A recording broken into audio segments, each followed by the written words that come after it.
Have you ever had that feeling that you're living a lie? That little itch deep in your soul telling you something isn't right, but you keep going because you're afraid to discover what's behind the curtain? I lived like that for 12 long years, until the day I answered a phone call that changed everything. Good afternoon, my dears. My name is Eleanor Williams. I'm 77 years old today, born and raised in Savannah, Georgia. Before I continue with my story, I'd like to ask you to like this video, subscribe to the channel, and comment where you're watching from. It's always a joy to know my words reach so many different places. Now, let's go back to 1968. I was 20 years old when I married Richard. Oh, what a dreamer I was. I came from a humble family. My father worked at the farmer's market selling produce, and my mother took in sewing. I only studied until 8th grade, as was common for girls in my day.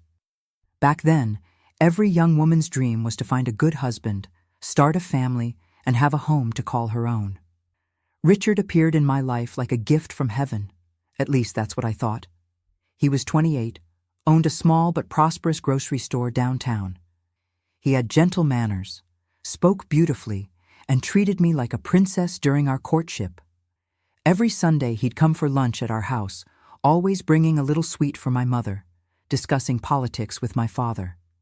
He won over my entire family. We married at the First Baptist Church with a white dress my mother spent 3 months sewing. The reception was simple, but it was the happiest day of my life until then. Richard had bought a 3-bedroom house in the newer part of town. It wasn't luxurious, but to me, who had shared a tiny bedroom with 2 sisters, it seemed like a palace. The first years were like a dream. I took care of the house with all my heart, made sure everything was impeccable when he came home from work. I cooked his favorite dishes, kept his shirts perfectly ironed. He brought small gifts occasionally, a bottle of perfume, an embroidered handkerchief, little things that made me feel special. His grocery store was doing well. Williams Market was the fancy name he'd given it. He sold a bit of everything: rice, beans, flour, but also had a small section of imported products that attracted wealthier customers. I'd go there sometimes to help at the register or arrange the shelves, but Richard always said, "My wife doesn't need to work outside the home. Your place is taking care of our home." At the time, that sounded like care, like protection. Today I know it was the first sign of the control he established over me, drop by drop, like a fine rain that you barely notice is soaking you until you're drenched. In our 7th year of marriage, something happened that changed our routine. Richard installed a telephone in our home. Imagine, in 1968, having a telephone was almost a luxury. Few houses in the neighborhood had one. I remember the day the man from the telephone company came to install a heavy black apparatus that sat on a small table in the hallway between the living room and kitchen. "It's for business," Richard explained. "This way suppliers can contact me at home when they need to make urgent deliveries or when a good price opportunity comes up." I was so proud. A telephone at home. I thought I could call my sisters, my mother who lived on the other side of town. But that same day, Richard established the rules. "Eleanor," he said in that calm voice that didn't allow for argument, "this telephone is only for grocery business. I don't want a high bill at the end of the month. And more importantly, when it rings and I'm not here, you don't answer it. Let it ring. If it's important, they'll call back later." I found it strange, I admit. But who was I to question? He was the man of the house, the provider.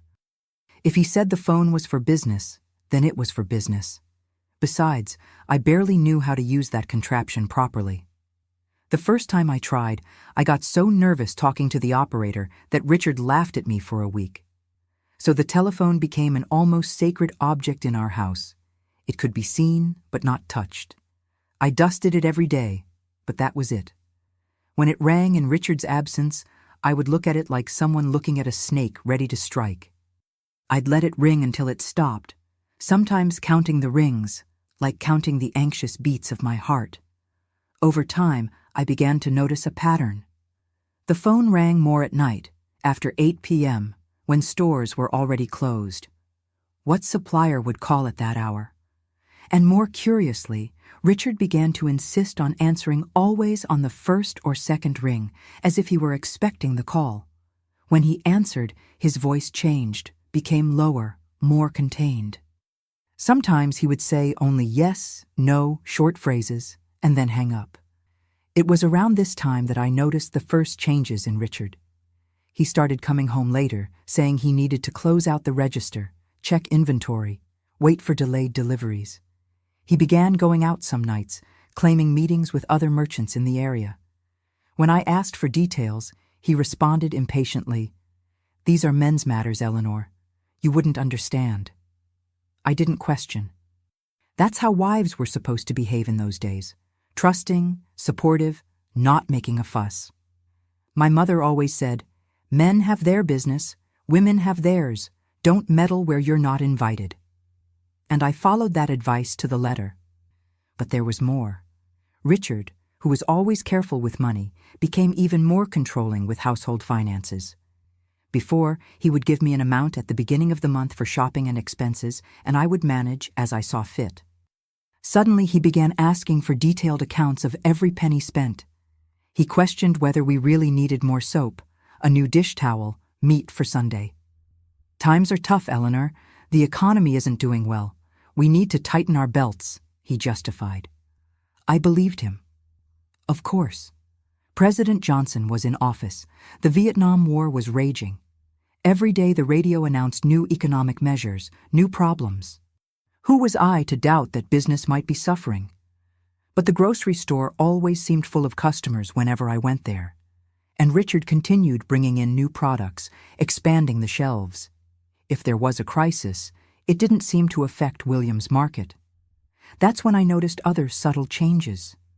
The shelves at the grocery store, which were always abundant, began to have empty spaces. "Supply problems," Richard explained. He began losing weight, developing deep circles under his eyes, like someone who hadn't slept properly in weeks. Several times I caught him awake in the middle of the night, sitting at the kitchen table, doing calculations in notebooks that he quickly closed when I appeared.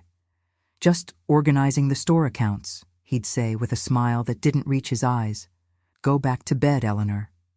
And I'd go back with a growing weight in my chest, a restlessness I couldn't name. I prayed quietly, asking God to take away that bad feeling growing inside me. The telephone, meanwhile, rang more and more, sometimes early in the morning before Richard left for the store, sometimes late at night when we were already in bed. He always ran to answer it, as if his life depended on it. Once the phone rang at 11 p.m.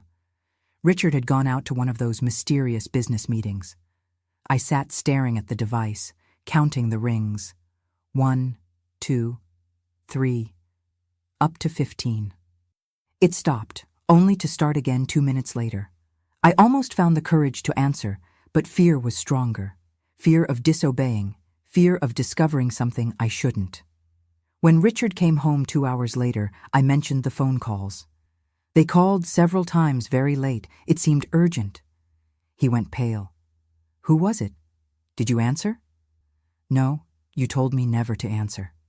The relief on his face was so visible it frightened me. "You did well," he said, running his hand through his thinning hair. It was probably a wrong number or some drunk dialing random numbers. But the next day I found Richard whispering on the phone early in the morning. "I already said I'll solve it. Give me more time. Just 2 more weeks." Something was very wrong. I knew it in the depths of my heart, but I had no idea what it was. The breaking point came on a Sunday in 1969. We had been married for 12 years by then. It was May. I remember clearly because I had made a special cake to celebrate Richard's birthday. He was turning 40. But he barely touched the cake. He said he needed to visit a cousin in Macon, a neighboring city, to resolve a family matter.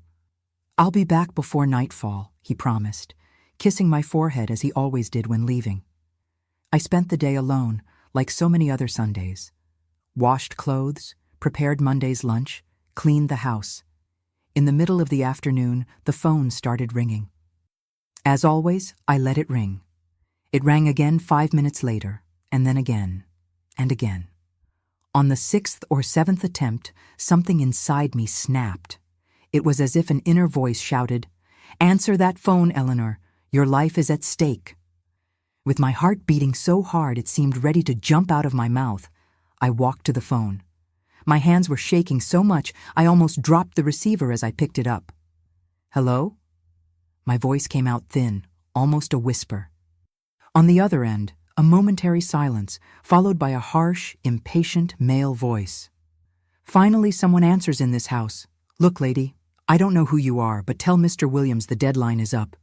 Either he starts paying what he owes by the end of the week, or we'll take the house and the store. He knows who he's dealing with."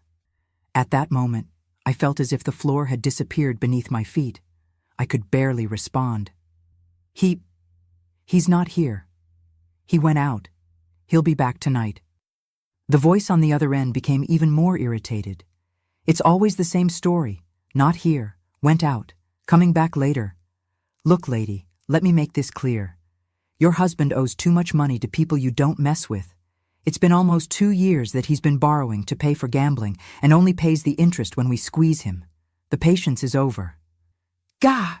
Gambling, was all I could stammer. The man let out a dry laugh. "You didn't know? Your husband is a regular at the underground casinos in Atlanta. Every week he's there, thinking he'll recover what he lost the previous week. Typical addict. Started owing small change. Now he owes more than that dump of a grocery store is worth." My world collapsed in that instant. I thanked him with a trembling voice, said I would pass on the message, and hung up. I sat on the floor, right there in the hallway, unable to move, to think clearly. Gambling, debts, years of lies. The control over money, the night outings, the forbidden telephone. It all made sense now. A terrible sense that filled me with dread. When I managed to get up, I went straight to our bedroom. I searched everything, drawers, closets, even the lining of the wardrobe where Richard kept his document box. And there they were, notebook after notebook of records, crumpled receipts, notes with thinly veiled threats, papers with names and astronomical amounts. On one of the papers I found something that completely chilled my soul. A promissory note where Richard had put up as collateral the small house I had inherited from my parents when they passed away 3 years earlier. The only thing that was truly mine, the only property I owned before our marriage, and he had used it as collateral without ever consulting me, without even telling me. Sitting there among that paperwork that evidenced years of lies, I cried like I had never cried before. I cried for the naive girl I had been, for the betrayed trust, for the uncertain future that now awaited us. I cried until I had no more tears, and then something changed inside me. It was as if a switch had been flipped. I dried my tears, carefully organized all the papers, put everything back in the hiding place, and began to think about what I would do next. Richard returned as dusk was falling, as he had promised. He seemed dejected, tired. I gave him a kiss on the cheek. I served dinner like any other Sunday. I watched him eat in silence, studying each expression, each gesture. How could I have been so blind for so long, I thought. "Did anyone call?" he asked casually, as he did every night. I took a deep breath. It was time for truth. "Yes, Richard, someone called, and this time I answered." You should have seen his face at that moment. It was as if Richard had seen a ghost. The fork fell from his hand and hit the plate with a noise that seemed to echo throughout the house. You answered the phone?" His voice came out strangled, almost a whisper. At that moment, my dears, I felt a strength I had never felt before. It was as if all the saints in heaven were giving me courage. I kept my voice firm, looking directly into his eyes. "Yes, Richard. And it wasn't just anyone who called. It was a very angry man talking about gambling debts. Big debts that could cost us everything. At first he tried to deny it, of course. Men like Richard always try. He said it was a misunderstanding, that I must have misheard, that it was a confused supplier. But I was no longer that naive Eleanor who accepted any explanation with a smile. "Enough lies," I said, rising from the table. "I found everything. The notebooks, the receipts, the promissory notes. I know you've been frequenting casinos in Atlanta. I know you owe fortunes to loan sharks. And I know, Richard, that you put my parents' house up as collateral without ever saying a word to me." It was as if his entire posture collapsed suddenly. His shoulders fell, his head lowered. For the first time since I had known him, I saw Richard cry. They weren't discreet tears. They were the sobs of a defeated man. Between tears came the confession. It all started in 1967, when the economy was struggling because of the situation in Vietnam. The grocery store had a few bad months, and he was worried about not being able to maintain our standard of living. A merchant friend took him to an underground casino in Atlanta, promising he could quickly recover the losses. "I won on the first night," he recounted, wiping his face with his shirt sleeve. "I won more money in one night than the grocery store made in a month. I thought I had found the solution to all our problems." But as always happens with gambling, my dears, luck left as quickly as it came. He went back to recover what he lost more, went back again. And so began the terrible cycle that destroys so many families. At first, he used only money from the grocery store. Then he began taking small loans from other merchants. When those weren't enough anymore, he turned to loan sharks, dangerous men who lent money at exorbitant interest rates and didn't hesitate to use violent methods to collect. The debts grew, interest accumulated. Each time he paid a part, the principal amount seemed to increase instead of decrease. It was like trying to empty the sea with a leaky bucket. "Why did you never tell me?" I asked, feeling a mixture of anger and pity. "We could have faced this together from the beginning." "I was ashamed," he answered, suddenly looking much smaller, much older than his 40 years.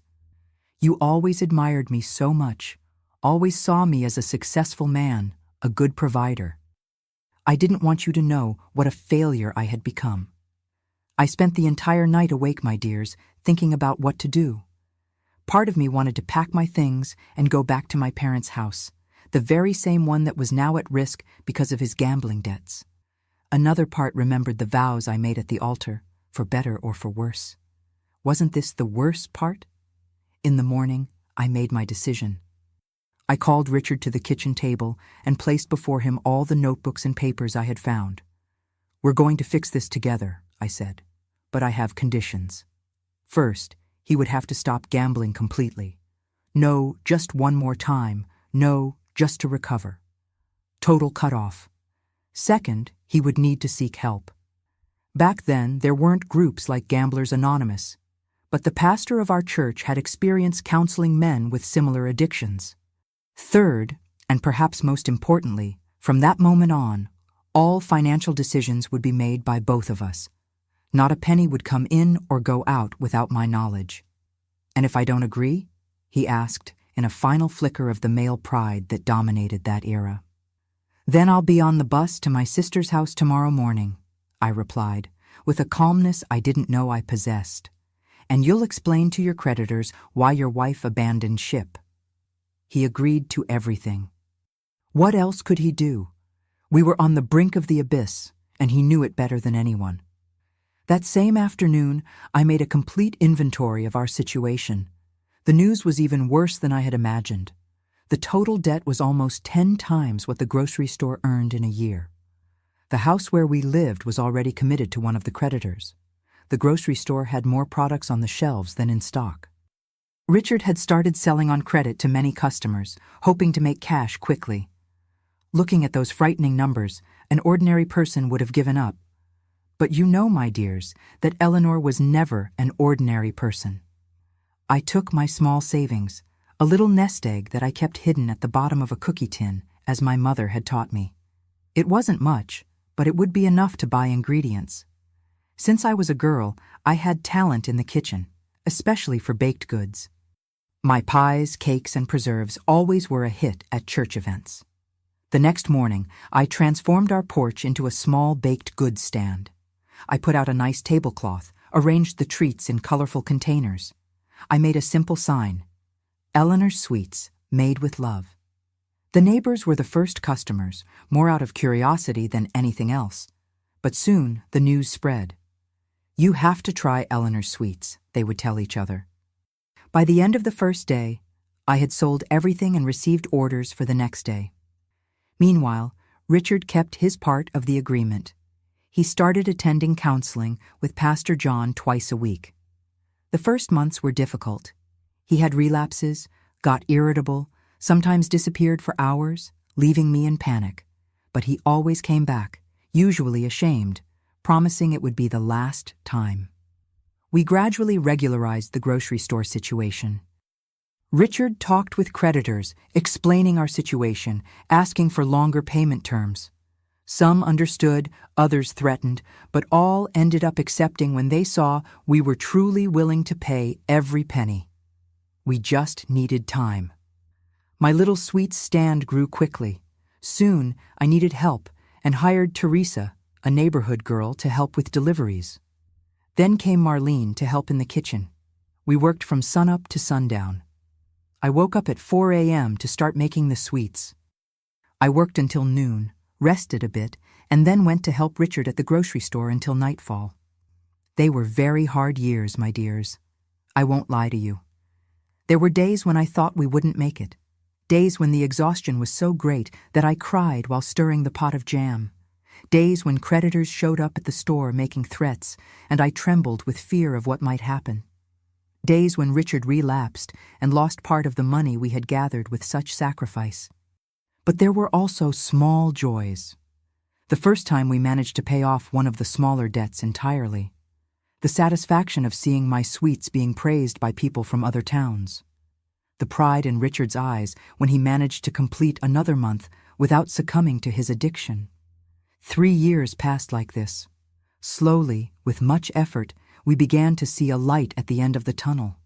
The debts were still large, but now they seemed manageable. The grocery store was recovering. My sweets had loyal customers, and I was beginning to dream of my own shop someday. Richard also seemed like a different man. The addiction never completely disappears, he would say, but he had learned to control it, to recognize the triggers, to seek help when the temptation became too strong. He became again that attentive man from the beginning of our marriage, bringing small gifts, helping more at home, listening to my ideas for the business with genuine interest. That March of 1972 finally seemed to bring us calm after the storm. We had just made an agreement to settle one of the largest debts, the one that threatened my parents' house. We celebrated with a bottle of wine, a rare luxury for us in those times. "We're going to make it, Eleanor," Richard said, holding my hand across the table. "Thanks to you, we're going to rebuild our life." It was exactly 1 week after this conversation that the phone rang again, changing the course of my life once more. It was Tuesday, and it was raining heavily. Richard had gone out to make deliveries. The grocery store now offered this service to special customers, my idea to increase sales. I was in the kitchen testing a new recipe for orange cake that a customer had requested for her daughter's birthday. The phone rang at 3:30 in the afternoon. I answered without thinking twice. After all, the old taboo about not answering the phone had been broken a long time ago. Now I even took calls for the grocery store when Richard was busy. "Hello, Williams residence," I answered, drying my hands on my apron. "Hello, is Richard there? I need to confirm our meeting tonight." It was a female voice, young, with a slight accent I couldn't identify. Something in her tone immediately put me on alert, like an animal sensing danger. "He's out making deliveries," I replied, keeping my voice neutral. "Who's calling, please?" There was a pause on the other end of the line. "Is this his wife?" "Yes, I'm Eleanor, Richard's wife. And you are—" Another longer silence, then a sigh. "My name is Diana. I didn't know he was married." I felt as if someone had thrown a bucket of ice water over me. My hand gripped the receiver so tightly that my knuckles turned white. "I'm sorry? I don't understand what you're talking about." She seemed confused. "He never mentioned a wife. He always said he lived alone, that the house was just his. We've been seeing each other for over a year." The world seemed to spin around me. I needed to lean on the table to keep from falling. A year, more than a year. While I woke up before dawn to make sweets, while I sweated to help pay off his debts, while I believed we were rebuilding our life together, he was having an affair. Are you saying that you have a relationship with my husband? I asked, still not wanting to believe. Yes, she replied. We met at a bar in Atlanta. He comes to visit me twice a week. He said the other days he needs to stay at the grocery store until late. I took a deep breath. Part of me wanted to scream, to curse, to throw the phone against the wall, but that's not how Eleanor Williams solved her problems. I see. And today you have a meeting? Yes, she answered, seeming increasingly uncomfortable. He said he would stop by at 7, as always. Thank you for letting me know, Diana. Have a good afternoon. I hung up the phone with a calmness I didn't feel. I sat at the kitchen table, staring at nothing, trying to process what I had just discovered. 3 years of sacrifice, 3 years of waking up before sunrise, 3 years enduring his bad moods on difficult days, celebrating each small victory against the addiction, believing we were together in that struggle. And during that time, during at least 1 year of that time, he had another woman. The tears came, inevitable. I cried quietly so the neighbors wouldn't hear, so no one would know my humiliation. I cried for Eleanor, who once again had been deceived, who once again had believed Richard's beautiful words. But when the tears dried, resolution came. No, I would not be made a fool a second time. I would not go back to being that submissive wife who accepts anything to keep up appearances, to not be talked about in town. I dried my face, went back to the kitchen, and finished making the orange cake. Then I cleaned the whole house, as I always did on Tuesdays. I washed, ironed, and folded Richard's shirts. I put the nicest one on top of the bed, that navy blue one he wore for special occasions. Next to the shirt, I left a note. For you to wear to your meeting tonight. Everything is arranged with Diana. You two have fun. Then I started packing my bags. I didn't take much. Some clothes, photographs of my family, our wedding album, ironic, isn't it? And my recipe notebook. The rest could stay behind along with the 12 years I had dedicated to this marriage. At 6 p.m., Richard returned from deliveries. He found the packed bags in the living room and the note on top of the bed. His face, when he saw me sitting calmly on the porch, was the very image of desperation. Eleanor, I can explain. It's not what you're thinking. As they always say, isn't that right, my dears? There's nothing to explain, Richard, I replied without raising my voice. I've had my fill of lies for a lifetime. It was a weakness, he begged, kneeling in front of me. It's over. I ended it with her when you discovered the debts. I realized I couldn't lose you, that you were the only person who truly cared about me. A laugh without humor escaped my lips. Ended it? Then why did she just call, confirming your meeting for tonight? He was speechless, defeated by his own lie. Listen well, Richard, I said, rising from my chair. Once deceived, I can forgive. Twice, it's a pattern. I will not be deceived a third time. I took my bags, called a taxi, another rare luxury in those times, and left for the house I had inherited from my parents. Fortunately, the promissory note that Richard had signed, putting the house as collateral, had not yet been executed. It was the only place I could go. When the taxi pulled away, I looked back and saw Richard standing in the doorway, looking smaller and more fragile than ever. For a brief moment, I felt sorry for him, but I quickly remembered that pity was not a basis for marriage. Respect was, trust was, and he had destroyed both. At 32 years old, I found myself alone, with debts that weren't mine and a broken heart. But I was also mistress of my own destiny for the first time in my life. And that Eleanor, my dears, that Eleanor was just beginning to discover her strength. You know that saying, when God closes a door, he opens a window? In my life, it wasn't quite like that. God closed a door and left me in the dark hallway for a little while, waiting for me to find the courage to open the next one myself. And that's exactly what I did. That little house I inherited from my parents seemed so different now. When they were alive, it was a home full of laughter, smells of good food, conversations on the porch on hot summer nights. After they passed away and I married Richard, it became just a property, a possession, and now it was my only refuge. The house had been abandoned for a few years, with only an occasional cleaning that I did every month or two. There was dust everywhere, cobwebs in the corners, the yard overgrown with weeds. But it had a roof, solid walls, and most importantly, it was in my name. I spent the first night crying. I won't lie to you. I cried for lost time, for wasted love, for the humiliation. But in the morning, when the first rays of sun came through the window, I dried my tears and started cleaning. I didn't have time to keep feeling sorry for myself. I had an entire life to rebuild. In 3 days, I transformed that dusty house into a home again.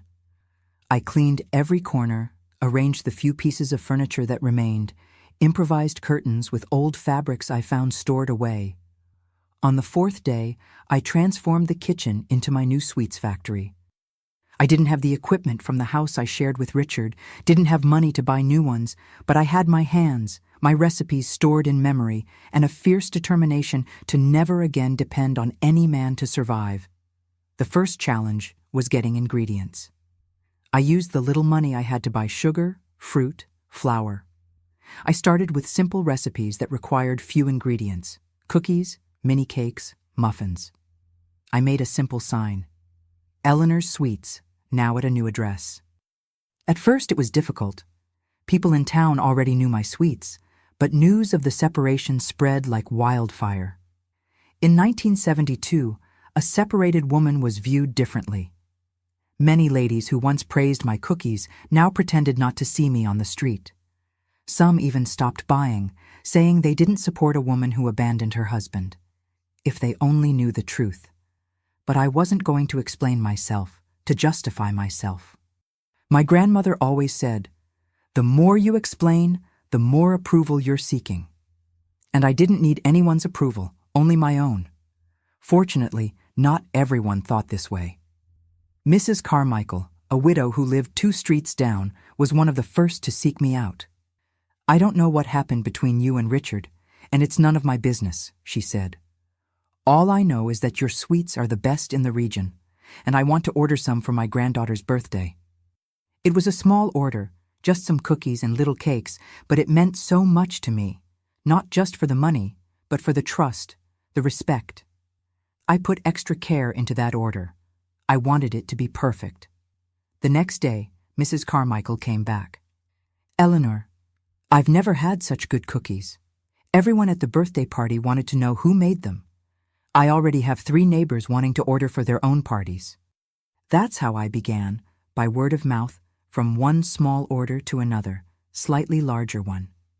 In the first month, I barely managed to pay the bills. In the second, I was able to save a little money. In the third, I already needed help to handle all the orders. I hired Nancy, a young woman from the neighborhood, to help me in the kitchen. She learned quickly and had good hands for baking.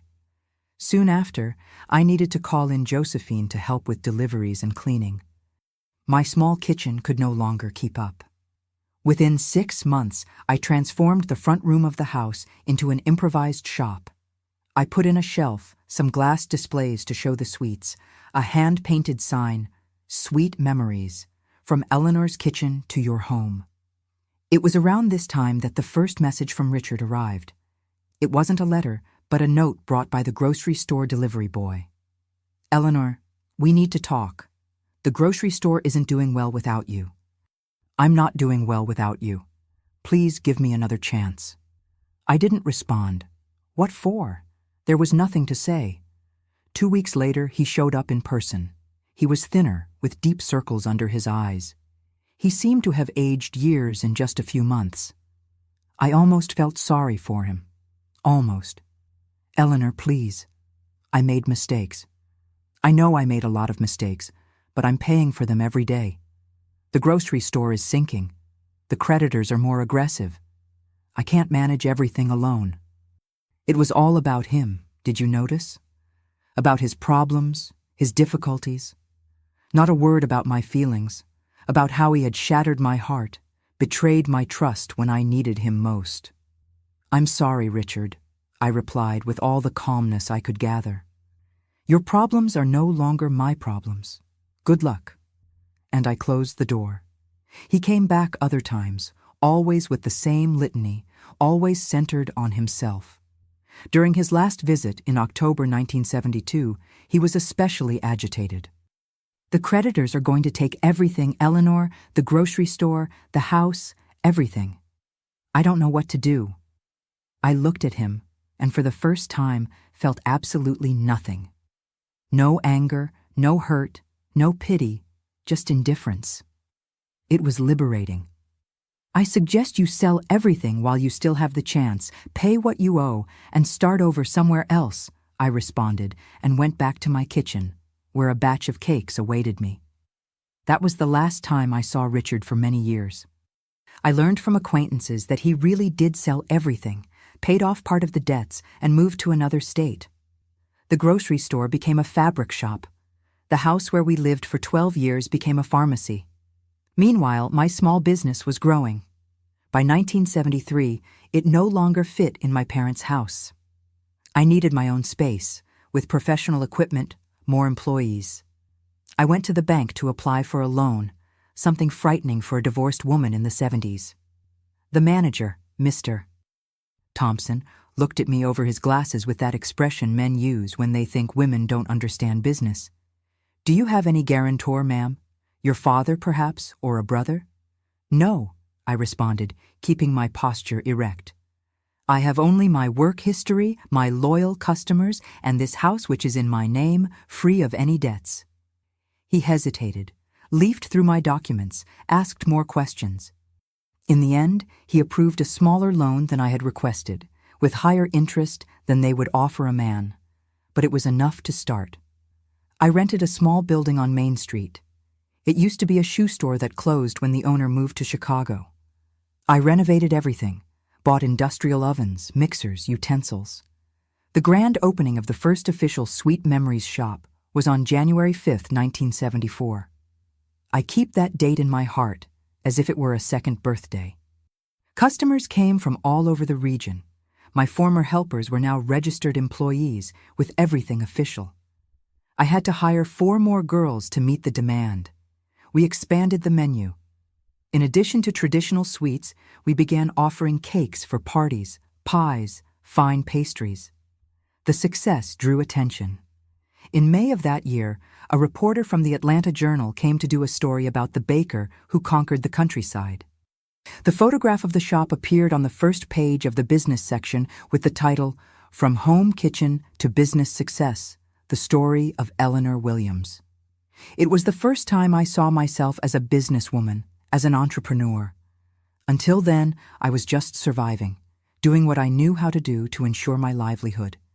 But that article made me see further, dream bigger. In 1975, I opened the second shop, this time in Atlanta. It was a risky step. The capital was another world, with more competition, more demanding customers.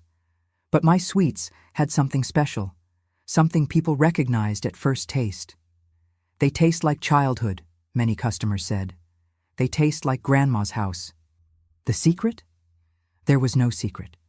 Just respect for traditional recipes, for quality ingredients, for the right timing of each preparation, and perhaps, just perhaps, a little bit of my story in each sweet. The bitterness transformed into sugar, the pain transformed into art. By 1978, my name was known throughout the state.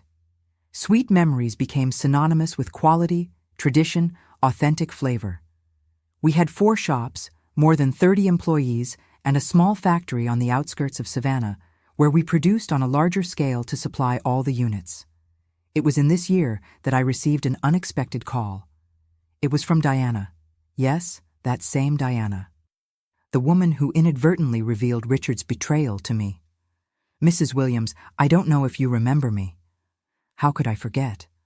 That voice had changed the course of my life. "Yes, I remember you, Diana. What can I do for you?" She was in a difficult situation. After Richard left, she discovered she was pregnant with his child. She raised the boy alone for 5 years, working as a seamstress. Now she was having financial difficulties and wanted to know if Richard had left any contact, any way to locate him to ask for help. I felt a pang in my chest, not from jealousy or hurt. Those feelings had long been overcome. But for that innocent child, paying for the mistakes of his absent father. I haven't had contact with Richard for years, Diana, but if you need work, I'm expanding my business and need trustworthy people. She hesitated, clearly surprised by the offer. After everything, you're offering me work? The past is the past. Besides, it wasn't you who betrayed my trust. You were also deceived by him. The following week, Diana started working at the Atlanta shop. She was hardworking, learned quickly, and little Michael, her son with Richard, won everyone's hearts with his shy smile and curious eyes. In a few months, I promoted Diana to store manager. In a year, she became my personal assistant, helping me manage the entire network. Some people found it strange, even inappropriate. "How can you employ your ex-husband's mistress?" asked the venomous tongues. I would just smile and answer, "I hold grudges only against those who deserve them, and I don't hold even those for long. They take up too much space in the heart." The 1980s arrived, bringing more expansion, more challenges, more achievements. We opened shops in Nashville, Charlotte, Richmond. Our sweets began to be sold in supermarkets, packaged with our registered trademark, a silhouette of a woman stirring a pot of sweets with the slogan, "The Taste of Overcoming." In 1982, I received an offer to sell the company to a larger group. They offered a fortune, more money than I had ever dreamed of having. I refused without hesitation. Sweet Memories wasn't just a business for me. It was my story, my liberation, my proof that it's possible to start from zero and build something solid, something true. Around this time, I began to think about legacy. I didn't have children, another dream that Richard postponed until it was too late. But I had my employees, many of whom had been with me from the beginning. I had Michael, Diana's son, who now at 10 years old was already saying he wanted to run Aunt Eleanor's sweet factory when he grew up. I decided to create a profit-sharing program, something revolutionary for a company of that size at the time. My longest-serving employees received small percentages of the company. I also created an education fund for their children, ensuring that all could study and have opportunities their mothers didn't have. In 1985, we had the greatest proof that we were on the right track. Business and Finance magazine, one of the most important in the country, published a cover story about the 10 most successful businesswomen in the South. There I was, Eleanor Williams, former housewife, now commanding an empire of sweets with an annual revenue of millions. The reporter who interviewed me asked what was the secret of my success. I answered with the simplicity that always characterized me. There is no secret, just hard work, respect for traditions, and the conviction that no mistake is too big to prevent us from starting over. Each sweet that leaves my shops carries a piece of my story. A story of falling and rising, of pain and overcoming. Perhaps that's what people feel when they taste one of our sweets. It's not just sugar and flavor, it's life transformed into something sweet. That interview changed how I myself viewed my journey. For the first time, I looked back and understood the dimension of what I had built. It wasn't just a company. It was a symbol that women can indeed rise from devastating situations and build empires. And it all started with a phone call. A phone call I should never have answered, according to the rules of my marriage. A phone call that broke my heart, but liberated my soul. Funny how life works, isn't it, my dears? Sometimes the greatest pain can be the beginning of the greatest joy. Sometimes the end is just the beginning of something much bigger than we could ever imagine. You've heard that saying, "What goes around comes around." In my life, it went around so many times that sometimes I feel dizzy just remembering. And one of the biggest surprises came precisely when I least expected it, at the height of my success. It was 1987. Sweet Memories was already a chain with 12 shops spread across 5 southern states.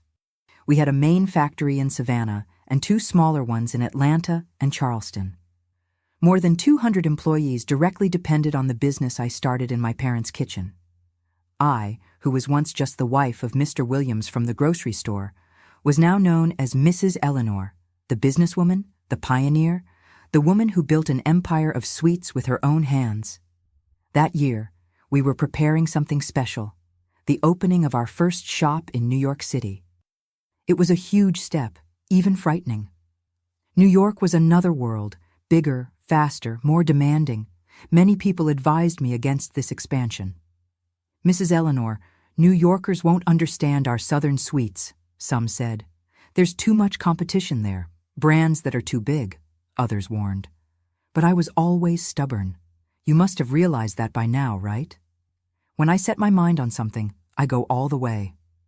And something told me it was time to take sweet memories beyond the South, to show the entire country that our baking tradition deserved national recognition. The shop would be on Fifth Avenue, one of the most important in the city.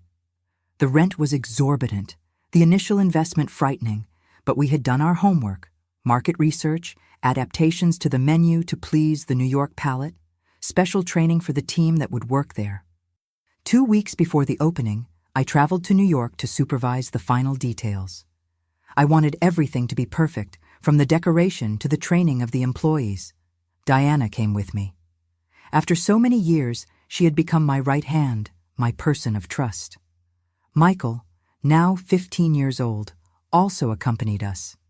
He was on school break and loved to participate in the family business, as he called it. The day was busy. I tasted new recipes our chef had developed especially for New York.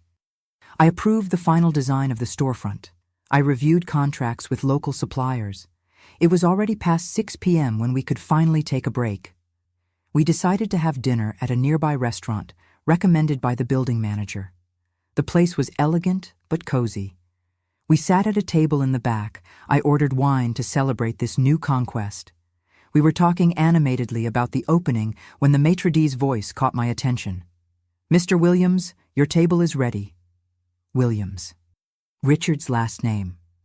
Of course, it must be a coincidence. Williams isn't such an uncommon name. I continued talking, but my eyes involuntarily sought the entrance of the restaurant, and there he was.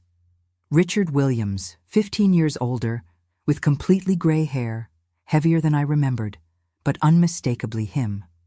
He was accompanied by a distinguished-looking lady, probably the same age as him, and a young man, perhaps around 20 years old. My heart skipped a beat, not from love, not from longing. Those emotions had been left behind a long time ago. It was more a jolt of surprise, that strange feeling of seeing someone we once knew so intimately, who now seems like a stranger. "Eleanor, what's wrong? You've gone pale," Diana asked, noticing my sudden change in expression. Before I could answer, Richard turned in our direction. Our eyes met. I saw recognition in his, followed by something I couldn't identify. Surprise, perhaps embarrassment, perhaps regret. He whispered something to the woman at his side, and then, to my surprise, began walking toward our table. "Eleanor," he said, standing a few steps away, as if not daring to come closer. "What a surprise to find you here." 15 years.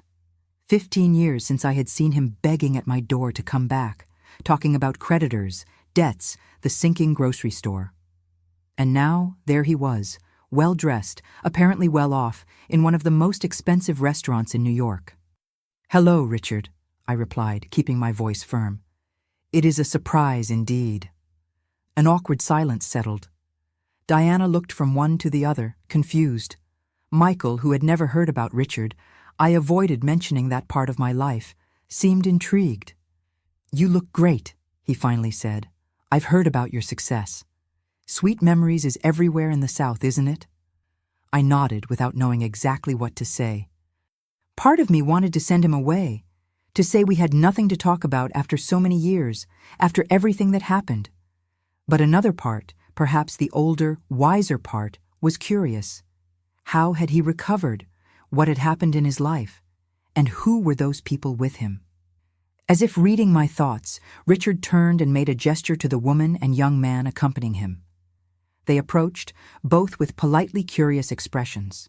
"Eleanor, this is Claire, my wife, and this is Robert, our son." Wife, son. Richard had rebuilt his life, just as I had rebuilt mine. For some reason, this brought me a strange comfort. I greeted them both politely. Claire had a gentle smile, intelligent eyes. Robert was the spitting image of his father in his youth, the same almond-shaped eyes, the same strong chin. "It's a pleasure to meet you, Mrs. Williams," said Claire with a sincerity that surprised me. "Richard has told me a lot about you." I raised my eyebrows, unable to hide my surprise. Richard talked about me to his current wife. What could he have said? That he betrayed me? That he almost financially ruined me with gambling debts and lies? "Only good things, I assure you," Claire added, as if sensing my discomfort. "About your strength, your determination, how you started your business from scratch and transformed it into something so successful." That was unexpected.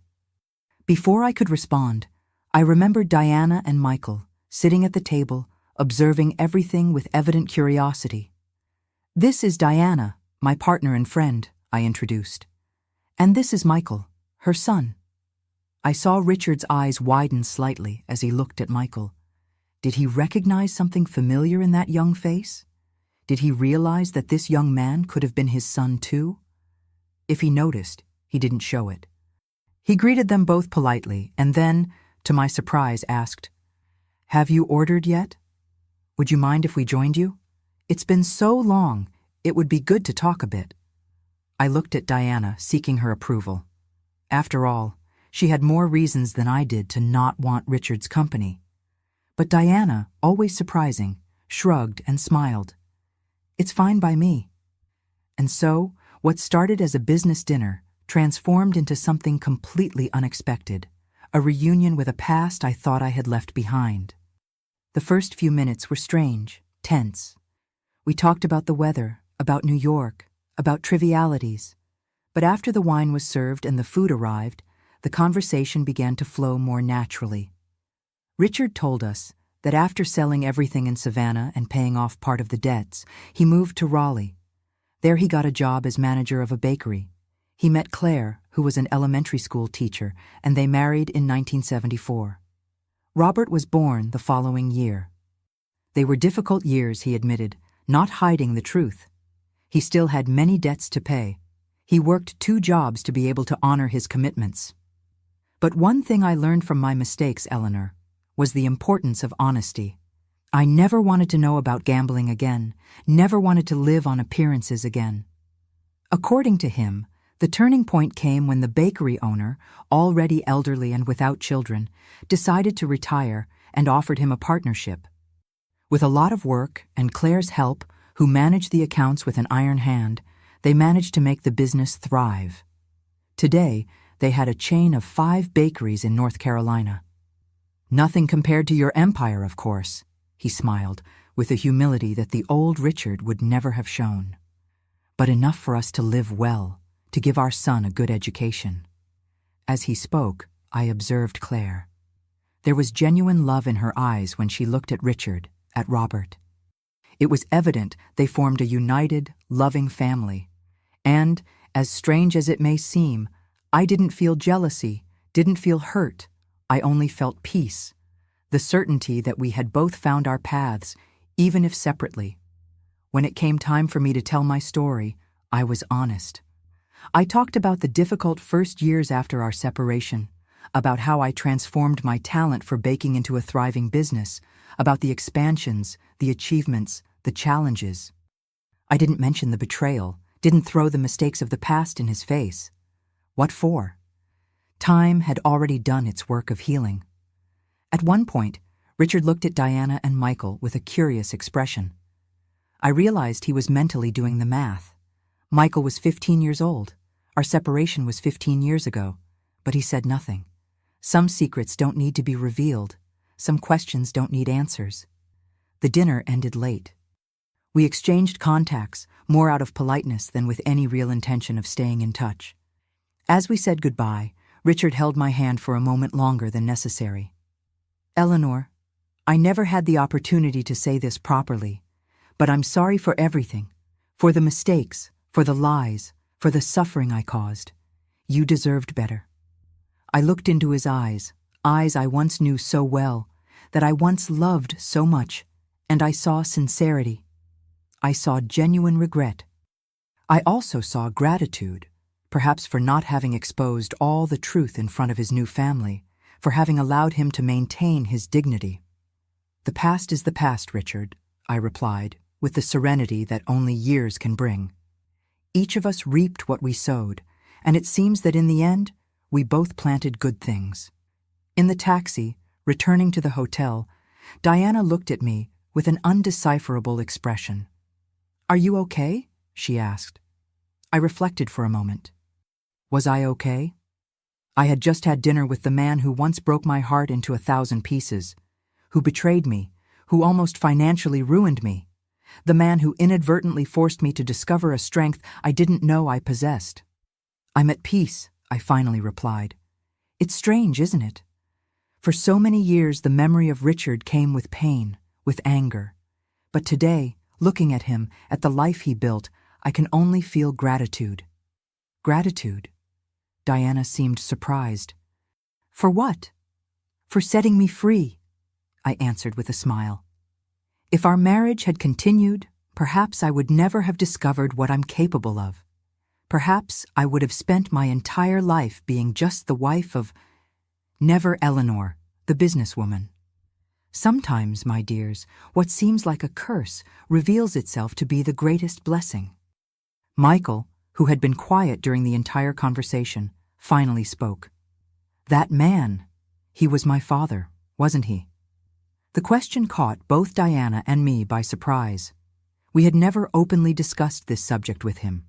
Diana had always said only that his father had been a man who briefly passed through her life, who wasn't ready to be a father. Diana looked at me, then at her son, and nodded. Yes, son, Richard is your biological father, but he never knew about you. And it's better that it stays that way, I added gently. He's built a new life, has a new family, and we've built ours too, haven't we? Sometimes the families we choose are stronger than the families we're born into. Michael was silent for a moment, then smiled. That smile that so much resembled Richard's in his youth. Aunt Eleanor is right, Mom. We don't need him. We have each other. We have our sweet memories family. I hugged that young man, who in many ways had become like a son to me. Life has these ironies.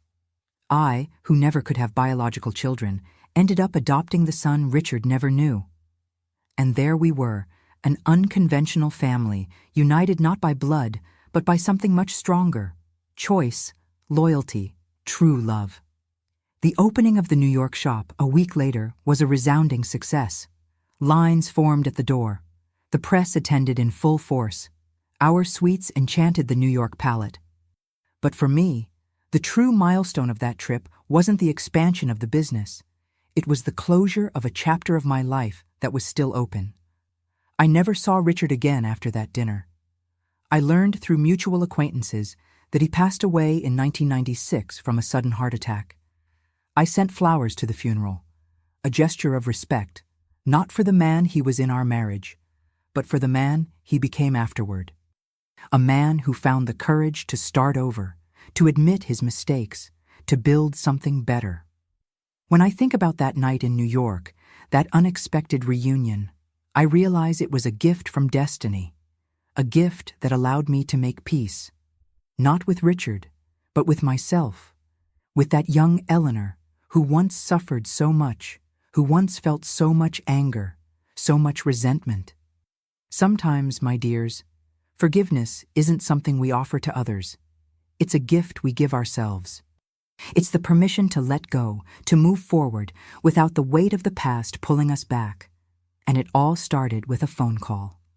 A phone call I should never have answered, according to the rules imposed by Richard. A phone call that changed everything, that showed me the truth, that freed me. If I'm here today sharing my story with you, it's because I had the courage to answer that phone, the courage to face the truth, no matter how painful it was, the courage to say no to a life of lies and yes to the unknown, to a new beginning. And if there's one lesson I want to leave with you, it's this. It's never too late to start over. It's never too late to discover your own strength. And above all, it's never too late to transform your pain into something sweet. Something that not only feeds your body, but also your soul. Do you know what it's like to look back at an entire life and feel that mixture of pride, gratitude, and amazement? That's what I feel today, at 77 years old, sitting on this porch overlooking the garden I planted with my own hands, just as I planted each seed of my business. Time passes in a funny way, doesn't it?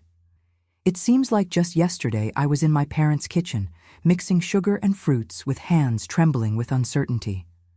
And suddenly, we're in 2025. And Sweet Memories is a brand recognized throughout the United States with more than 40 shops spread across 15 states.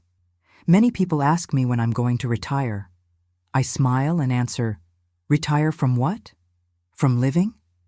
Because making sweets, creating recipes, visiting the shops, talking with customers who have been with me for decades, this isn't work for me, it's life, it's purpose. Of course, I'm not in the day-to-day operations like before. After I turned 70, I passed the executive presidency of the company to Michael. That shy boy I met at age 5 is now a brilliant 50-year-old man with an MBA from Harvard and a natural talent for business that he certainly didn't inherit from Richard. Diana retired 5 years ago. She lives in a beautiful house by the sea in Hilton Head, but she still appears at important company events. We are more than friends. We are sisters that destiny united in the most unlikely way possible. Who would have thought that the other woman would become one of the most important people in my life? Life has these ironies, my dears, and perhaps the greatest of them is that it all started with a phone call that I should never have answered. A phone call that revealed lies, but also opened doors to much greater truths. In 1990, when Sweet Memories completed 20 years, I decided it was time to document our story, not to brag, but to inspire other women who, like me, faced difficult situations and couldn't see a way forward. I hired a writer to help me with the memoirs. We spent 6 months revisiting every moment of the journey, from the marriage with Richard, the gambling debts, the betrayal, to the first sweets sold on the porch, the first shop, the expansion to other cities. When the book, Sweet Memories, How I Transformed Bitterness into Sugar, was published in 1992, I didn't expect it to cause such an impact. I received thousands of letters from women all over the country. Some in situations similar to mine, others facing completely different challenges, but all seeking the same thing: courage to start over. One letter in particular I never forgot. It was from Mary Eunice, a 62-year-old lady from rural Pennsylvania. She wrote, Mrs. Williams, I read your book at a time when I thought my life was over. My husband of 40 years passed away, leaving me only debts and a small farm that barely provided for my livelihood. Your words gave me courage to transform my home garden into an artisanal preserves business. Today, 2 years later, I have 5 employees and supply the best restaurants in the region.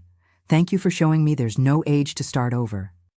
Letters like this made me realize that my story wasn't just mine. It was a beacon for other women lost in the storm. In 1994, I created the Sweet New Beginnings Foundation, a nonprofit organization dedicated to helping women in vulnerable situations achieve financial independence. The foundation offers professional courses, microcredit for small businesses, and mentoring from successful businesswomen. We started in Georgia, but today we have units in 7 states. We've already helped more than 10,000 women transform their lives. Women who, like me once, just needed an opportunity, someone who believed in them. One of the initiatives I'm most proud of is the Young Bakers program, which identifies talented girls in underprivileged communities and offers them scholarships in culinary arts. Many of these young women now work in our shops. Some have become renowned chefs. Others have opened their own businesses. To see the sparkle in their eyes, the confidence they develop, the pride when serving their creations. There's no money in the world that can pay for that feeling. In 2000, I received an honor I would never have expected. The city of Savannah named a square after me. Eleanor Williams Square, entrepreneur and benefactor. At the inauguration, I looked around and saw faces that had accompanied me for decades. Former employees, loyal customers, even ladies who at the beginning refused to buy my sweets because I was a separated woman. Time really heals all, doesn't it? It was in this same year that I decided to do something I had been postponing for a long time: visit Richard's grave in Raleigh. I went alone on an autumn morning. I took a small arrangement of wildflowers. He always liked simplicity, despite his grand ambitions. Before that simple tombstone, I didn't feel anger, didn't feel hurt. I felt only gratitude. Gratitude for the good moments we had, because yes, there were good moments in our marriage. Gratitude for the difficult lessons his mistakes taught me. And above all, gratitude for the path his absence forced me to take. "Thank you, Richard," I whispered before walking away. "In a strange way, you helped me find my true purpose." On the way back to the hotel, I passed by one of our shops in Raleigh. I entered without identifying myself, just as a regular customer. The young attendant, who didn't recognize me, animatedly told the story behind the name Sweet Memories. The founder, Mrs. Eleanor, started making sweets on her home porch after a difficult divorce.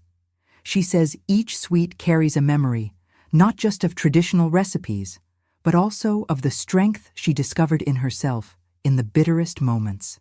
That's why the slogan is transforming stories into sweet memories. I smiled, touched to see how our story had become part of the brand's identity. That young woman had no idea she was talking to Mrs. Eleanor herself, but she knew my story, understood the values that built our company. In 2005, at 59 years old, I faced my biggest personal challenge, a diagnosis of breast cancer.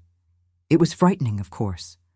For a few weeks, I thought perhaps my journey was coming to an end, but then I remembered all the other battles I had faced, some much more desperate than this, when I had much fewer resources, much less support. If I survived that phone call in 1969, I can survive this, I told myself. The treatment was difficult.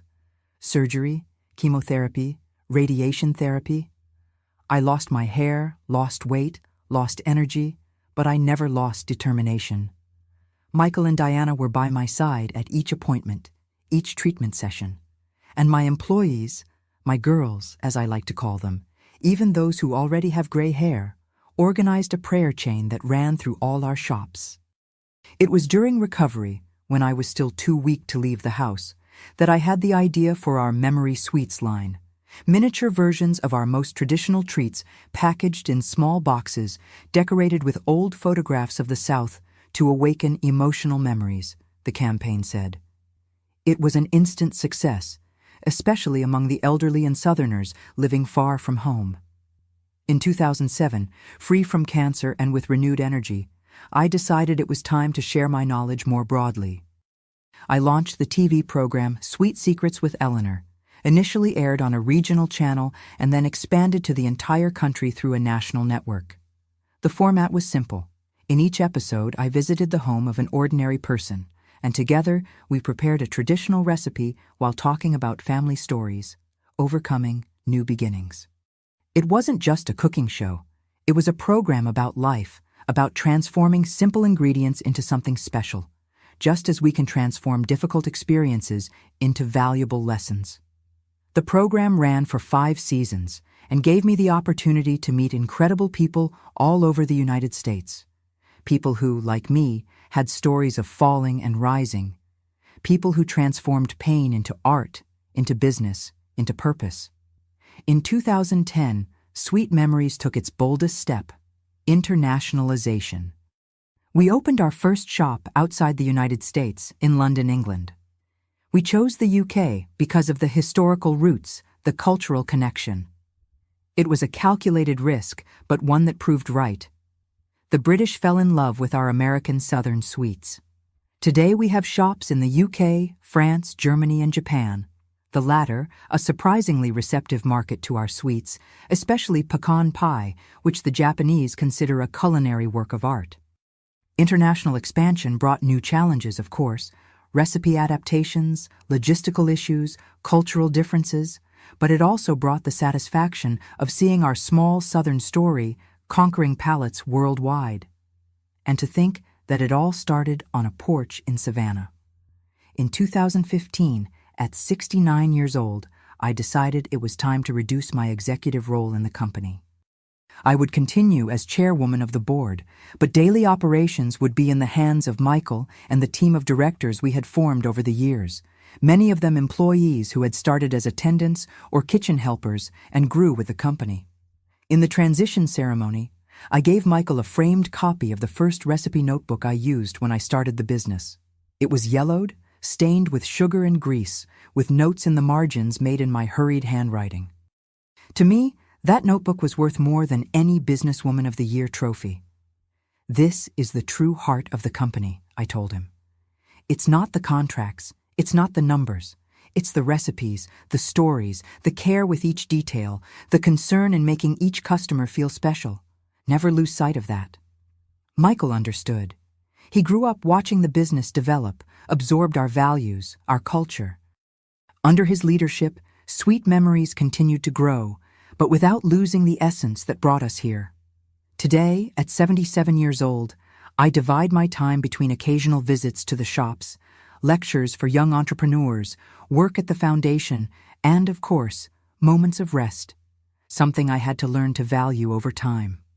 Sometimes, when I'm in my home kitchen experimenting with a new recipe, I remember that young 32-year-old Eleanor, frightened and alone, not knowing what the future held.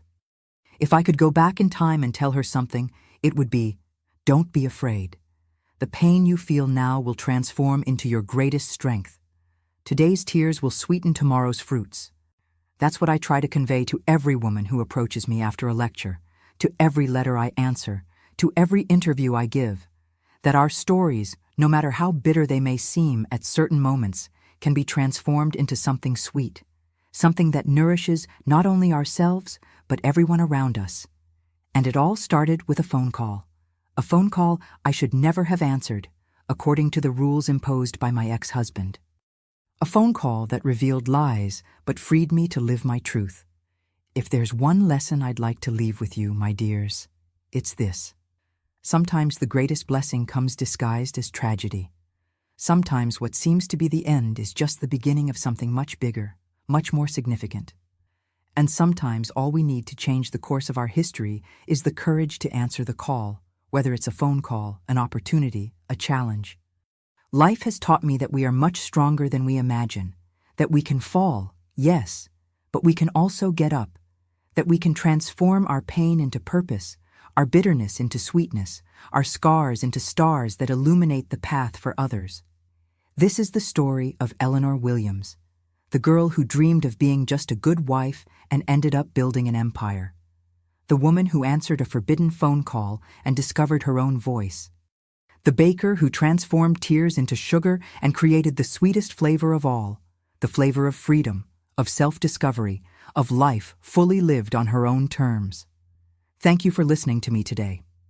Don't forget to like the video and subscribe to the Grandma's Diary channel so you don't miss our next stories. Share with someone who might be needing a little hope. And remember, it's never too late to answer the call of your own life, to discover the strength that has always been inside you, just waiting for the right moment to bloom.